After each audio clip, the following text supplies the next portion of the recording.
want to kick us off? Sure. Fucking tired. How do you stay disciplined when motivation disappears? Guess keep the goal in mind. You know what I mean? That not you're not always going to be motivated. I'm sure. Me, you, anybody, right? There's times where there's days you just don't want to do what you got to do to get to the goal, and if it's important enough to you, you just make it happen. I always like have seen too, and I don't know if you agree or not, but like the days like you just don't want to fucking do anything, like especially like train or whatnot, are usually like the best workouts. They're usually like the Hmm. days you just like typically go in there and just like have something to prove to yourself, and typically we'll just have like the best workouts. Um, but yeah, that's what I mean, at some point, if something's that important to you, it has the goal and the end result has to outweigh motivation on a day to day. Yep. Yeah, I think for a lot of people, it's something either they're born with or not. Just the I agree. the desire, the discipline. Some people have it, some people don't, man. Yeah, I agree 100%. I completely agree. What body part took you the longest to develop on you, and what helped bring it up? I'd say probably my arms or my back.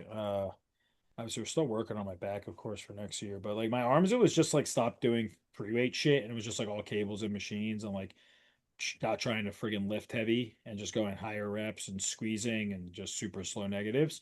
And then also like hitting a little more volume with them, like more frequent through the week.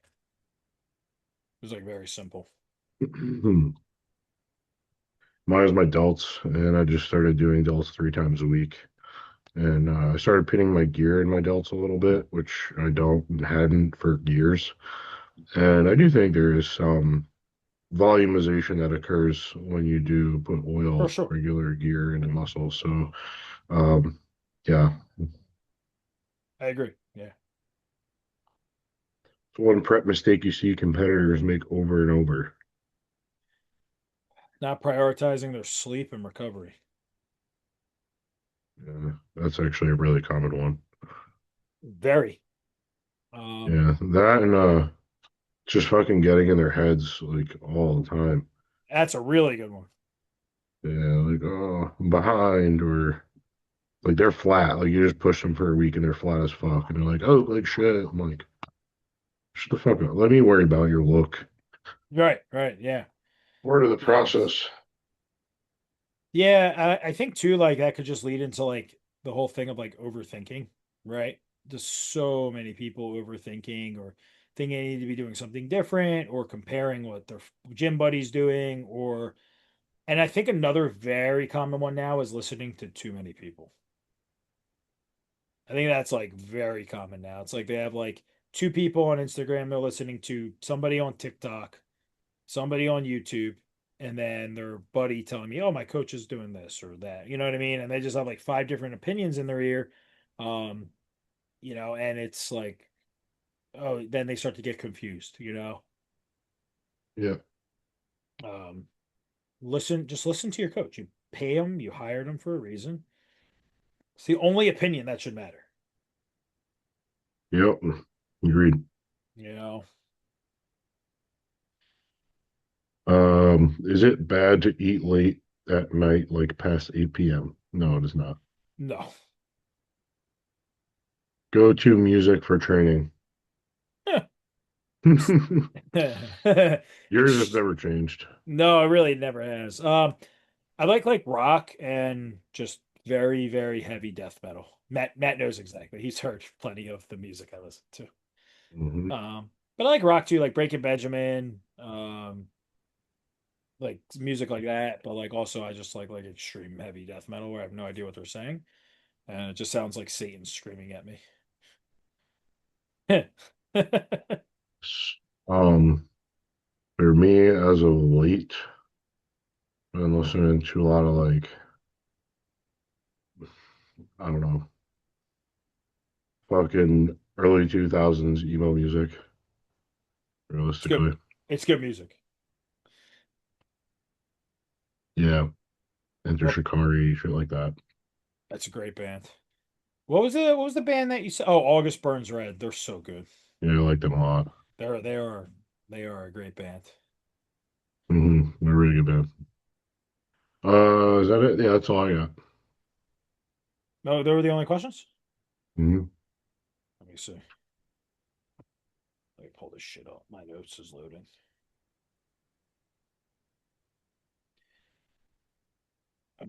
Let's see what we got. All right. Number one. What was the hardest hurdle you had to overcome as a new coach? Hmm. Good question. I don't know. I'm trying to think is like, was there an instance that I had a client I was really challenged with? Like, yeah, but none of it was some no, it was nothing I couldn't figure out confidently. I think the biggest challenge was just my my book getting my client base getting big enough to a point where I couldn't sustain my family with it, but I couldn't effectively do my full-time job with it. So I was Right. kind of like, I was just working nonstop. I mean, that was the biggest challenge I had as a new coach, realistically. And now you're still working on stuff. Yeah, but at least I'm doing one thing, Right, and right, I'm right. just like effective as a motherfucker at it, Yeah, and you if I enjoy do it. say so myself. I would agree. But you enjoy it too. Yeah, yeah, definitely. All right, let's see. How much of a competitor's success comes down to genetics as opposed to their work ethic, in your opinion? It depends on the level, Yeah, I you mean, if you're know. trying to be like a top pro, I think regardless of how hard you work, how many drugs you take, whatever it is, how many ever years you dictate, I think genetics at that point are going to obviously dictate the amount of muscle you can put on, regardless of all the other variables, to be competitive at that level. I still Yeah, do think that a lot of like the hardest working bodybuilders in time that were still at a high level, obviously their genetics were still very good from a muscle building standpoint, but it might have been like they had to work a little harder to build that muscle to compensate for like structure or bigger waist or things of that sort. You know what I mean? If that makes sense.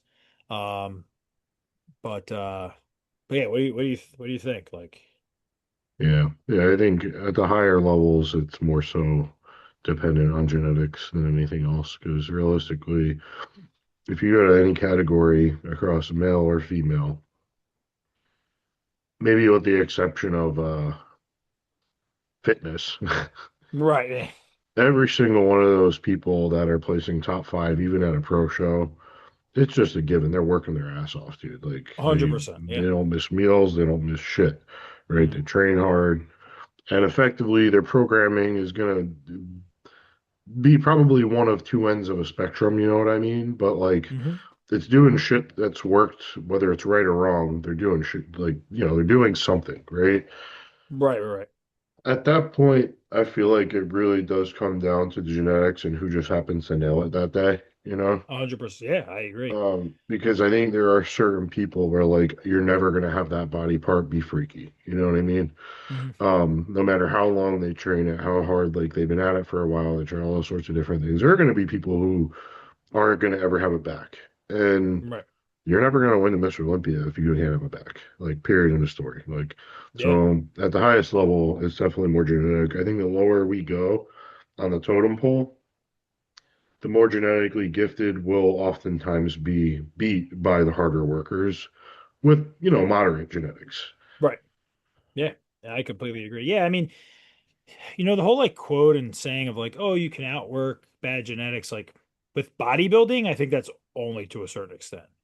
Yeah. You know what I mean? Because like if you don't have the genetics to build like as like muscle, like that's going to require to be competitive as like a classic or an open bodybuilder or even 212, like even physique at this point, dude, like some of the guys are fucking huge. Like it's just no matter all the drugs you put in your body and like again, how many years of hard ass work, like and you can get 8 hours of sleep every night, never miss a meal. Like at the end of the day, like you could have somebody with better genetics than you that fucking half asses it and still will beat you. Sadly, right? It's just how it comes down to it. Now at the regional level, I think you can get away with that a little more, but when it gets to like your level, dude, fucking forget it. You know what I Hmm. mean? So it's not going to happen. Um, what the wording on this is all weird. Trying to make out the actual question. Um, what is one coaching mistake that you made that you feel you drastically learned from, corrected it the next time? That's literally what it says. Hmm. Good question. It is a good question. It's just the wording of it is throwing me I off a never little made bit. any drastic mistakes on like a Right, client right, program. So that's right. like I've never been negligent. So I would just say again, this goes more back to the interpersonal relationships you build coaching. I've given way too much of myself to clients that I've been taken advantage of and ultimately burnt in the end. So yeah, I will never do things outside of the scope to just like be a good person. You know what I mean? Like I've like just to give an example, right? Like I've been on calls with clients at like 7 o'clock in the morning because their boyfriend is, screaming at them or something. Like shit like that. You Yeah. get a random call from your client like super early, she's crying. Like, of course you're gonna pick it up. But like I don't know, people just think it's sometimes you just get like a built-in best friend or something, or like whatever with a coach. It's like, look, you oftentimes become friends with your clients the longer you work with them, you go to shows with them, you spend a day with them. Of course, organically a relationship builds, but there is just a certain point where people will just take so much from you. So I've learned to not let that happen. 100%. Yeah, I think we've both been there. Um, yeah, yeah. I don't know that I made any drastic mistakes. I think in my opinion, I think a coach who's made drastic mistakes um might have either had like a lapse in judgment or just wasn't paying attention to the variables that they needed to. You know what I mean? Um, I also feel like drastic mistakes more so wouldn't come at 8 weeks out or 4 weeks out. They would come like a day or two out. You know what I mean? It's like, oh fuck, I forgot to tell how much salt, or fuck, I didn't put this in when I should. Whatever. You know what I mean? Oh, I had to eat too much. Like by that point, like you should pretty much know like what's filling somebody out, right? But I do think at this point, man, like with how efficient we've been doing this and how well, like you can almost tell, like based off our eyes, like, okay, fuck, like, this person's high day had 80 carbs a meal and it worked well, but like they're burning through this shit and like they're a day out and it's like, all right, they need 100. Like that's to me the differentiating factor between like okay coaching and like great coaching. I It's agree. the eyes and the decision making. It's the Um, art. Yeah, yeah, that's the art. Peaking somebody is so much art. But like the perfect example is Austin, right? It's like I filled him pretty fucking hard for 3, 4 days. just He kept woke up losing weight. he woke up Friday and like he was like a little spilt. So what did I do? I didn't give him much food. And Yeah. guess what? He just got top four in a class of 20. Very, very competitive class. One of the judges actually reached out to me today to let me know he actually had been third. I thought he should have been in second.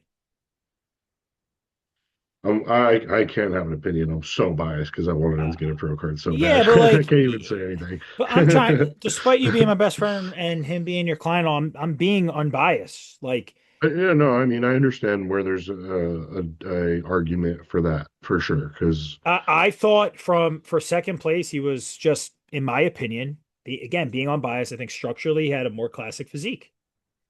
oh yeah, for sure, Austin had But much again, better I'm judging structure. this based off of again the division. I think he had a more classic physique. Like Yeah, he that had a guy that got second was hard as nails, though. he was, yeah. So they went for a little bit of harder, like hardness versus again structure for classic physique. Right. Yeah, and Like I'm not complaining. I want to make that clear, by the way. We know what we need to do to improve. So yeah, I mean, listen, dude, that guy, he's gonna be good, man. oh yeah, for sure. He's gonna be good.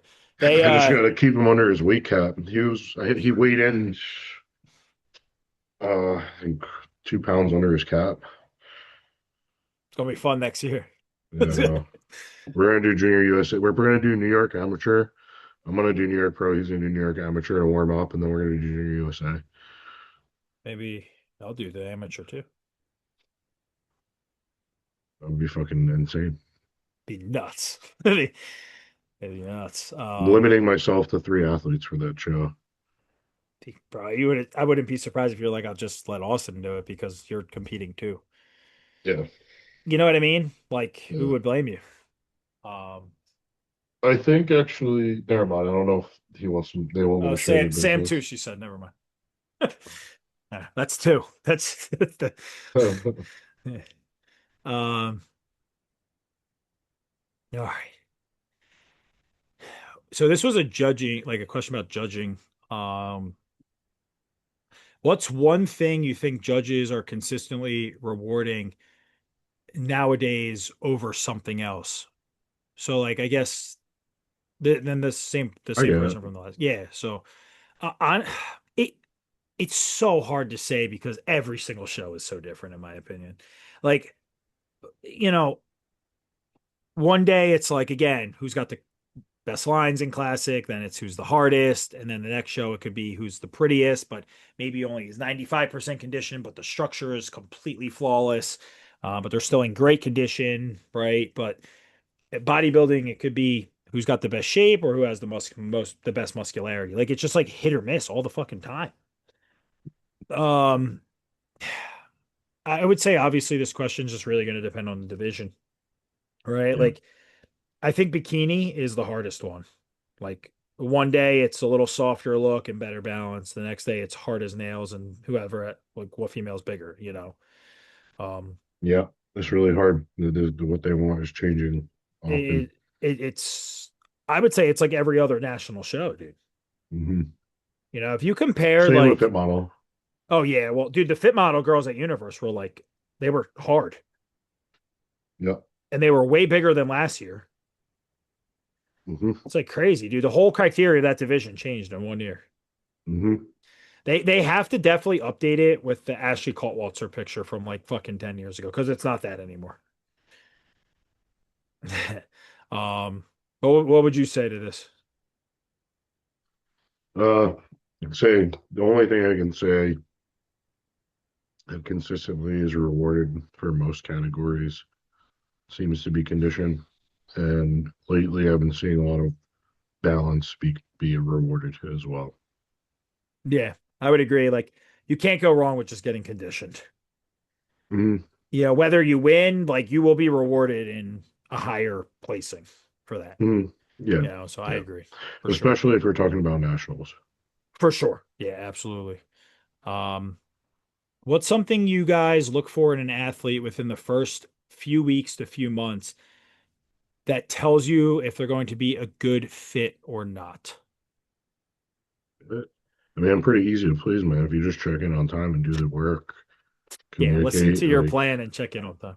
that tells me that you're going to do a good job because that's all you really need to do for me. Yeah, it's very simple. Yeah, just listen, give good feedback and check in on time. Make sure that your PayPal comes out every month. Yeah, make sure. Yeah, yeah. um, all right. If you, I definitely want to answer this. What percentage of coaches nowadays do you think rely on cookie cutter programs? Percentage, oh God, I have no idea. Um, it's high. It is Think so? definitely. I don't know. Like, I have no idea, honestly. I just like how much shit we see. Like, what would you put if you had to put like a percent? I would say probably 80%. It's high, Yeah, dude. Dude. Think about how many inquiries, like people you talk to, and they're like, "Hey, last coach had me do a bro split, normal shit," or they just like the diet was generic, or like, and don't get me wrong, the foods are generic, obviously at some point, but like, it took them 4 days to get back to me, or they didn't ever ask me for blood work. Like to me, that's cookie cutter shit. yeah, You know what I mean? And that dude, that's a lot. yeah. I You're right. mean, I would say it might even be higher than 8 out of 10. Yeah, Again, that's just my opinion. I don't, it's definitely not like 50-50 because there's a lot more shit than there is good, yeah. you know? Um, do you guys think that open bodybuilding has become too too drug focused and not enough on aesthetics. I mean, I don't I don't know why you would draw the parallels between those two things, like two drug focused and aesthetics, like they're completely different things. You know what I mean? Like maybe if they said size versus aesthetics. Yeah, maybe like I guess we could spin it like do you think the physiques are getting too blown out or too like drug focused on like just getting bigger, bigger, bigger as No, opposed to I like think it's keeping going the other way. I think it's going I the other way. agree. I think they're awarding more aesthetic physiques. I agree. I think it started when Sean Roden won. What was that 2018? Mm, Um, and then Ramy won, but I don't think like Ramy had a blown out gut or anything he between didn't. times. He didn't. Oh, Mm. and Hottie didn't have like a distended gut either when he won. His abs were like washboard. Yeah, he's Um, got dugout abs. and when Samson won a couple years ago, he, if I'm not mistaken, he had a pretty flat stomach too. He did. And Derek definitely has a tiny waist or Yeah. the appearance of it. So, Yeah. I do agree. I think it's going the other way. If it was about like this, the biggest, the most muscle, Nick Walker would win every year.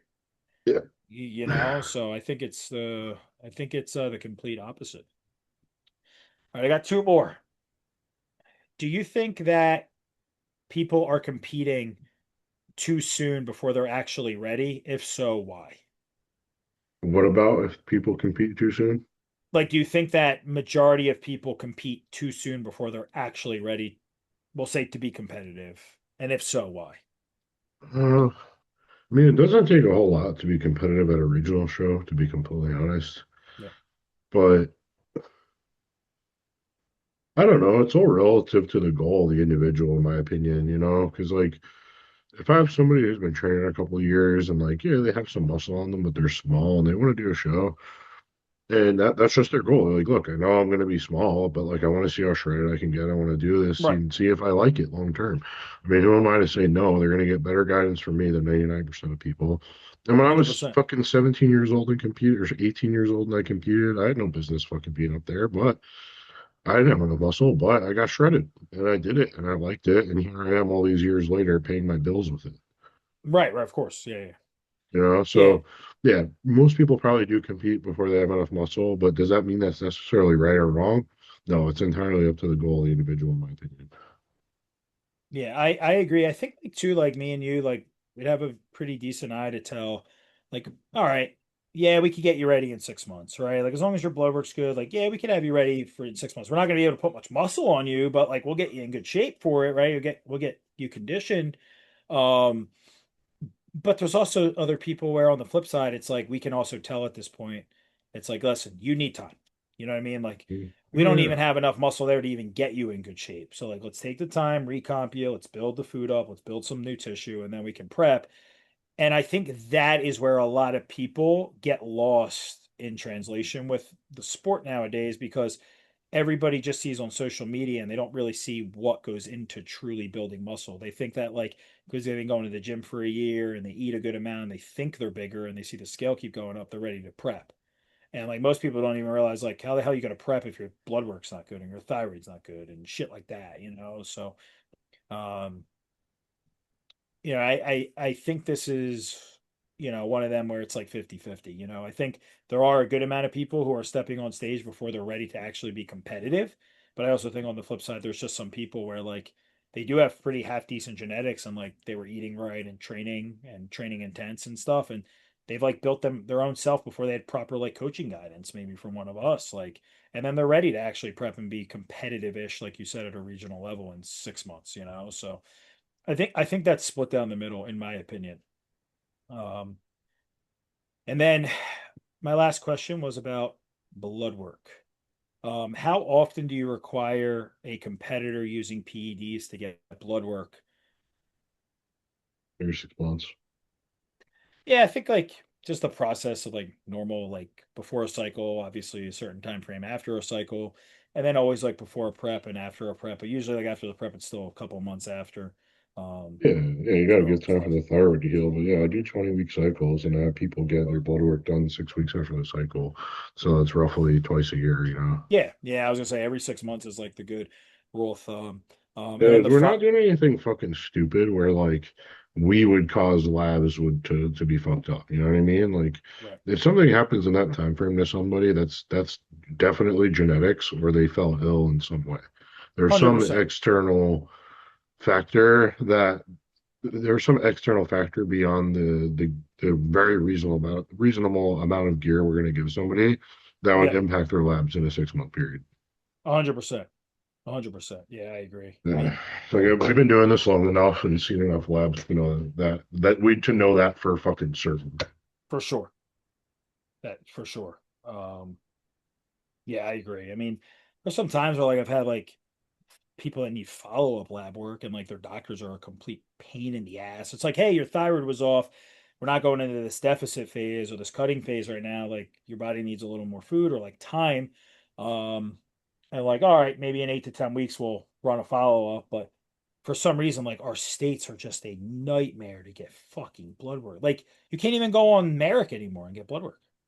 Mhm. It's like unbelievable. Like it's like a Yeah, I nightmare to don't get labs. understand, dude. I also really can't understand general care practitioners. Not all of them, but most of them, and always the boomers. It's like all additional learning went out the window the second they got that fucking degree.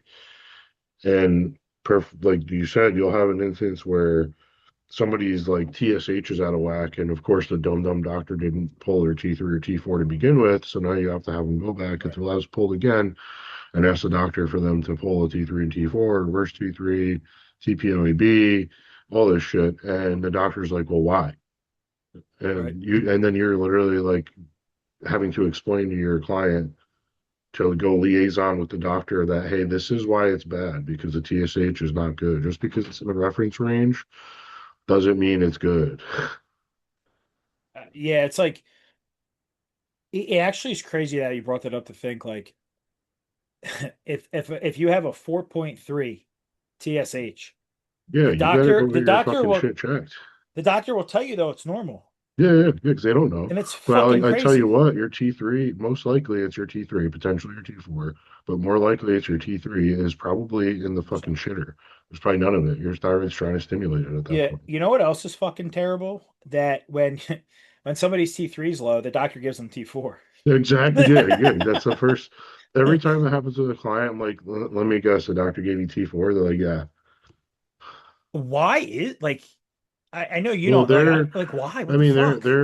their thought process is that it's going to convert to reverse T3, and then that will turn into convert to reverse T4, which will then fuel the T3 production. But that's not. Right, but it's like I've seen it work once yeah, and with that's like Janine. nothing. It's Yeah, with like Janine. That's the only person that's ever worked. yeah, it's like all right, Oh, that hit the nail on the head with that. Great, but it's like that's one out of fucking 10 people.